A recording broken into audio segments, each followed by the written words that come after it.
তো গাইস ভিডিওটা দেখে কি মনে হচ্ছে কোনো ঝামেলা আছে কি কোনো কিছু একটা হয়ে গেছে এরকমটা মনে হচ্ছে। তো এটা তোমাদের ভুল ধারণা। তো ভিডিওটা ভালো করে দেখো, আর যদি ভালো করে না দেখে থাকো তো ভিডিওটা আরেকবার ভালো করে দেখো।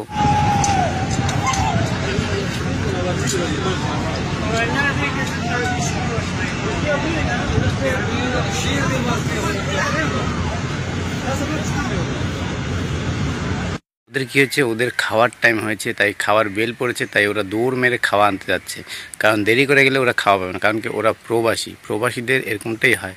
খাওয়ার যখন বেল পড়ে যায় তখন তারা দৌড় মেরে খাবার আনতে যায়, কারণ কি দেরি হলে খাবার পাবে না, না খেয়ে কাজ করতে হবে, তাই এটা দৌড় মেরে খাবার আনতে যাচ্ছে।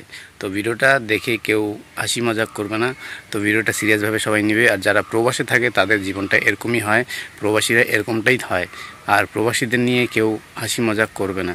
তো ভিডিওটা ভালো লাগে লাইক কমেন্ট সাবস্ক্রাইব করে দিও। প্রবাসীদের যদি ভালোবেসে থাকো তাহলে লাইক কমেন্ট সাবস্ক্রাইব করে দিও।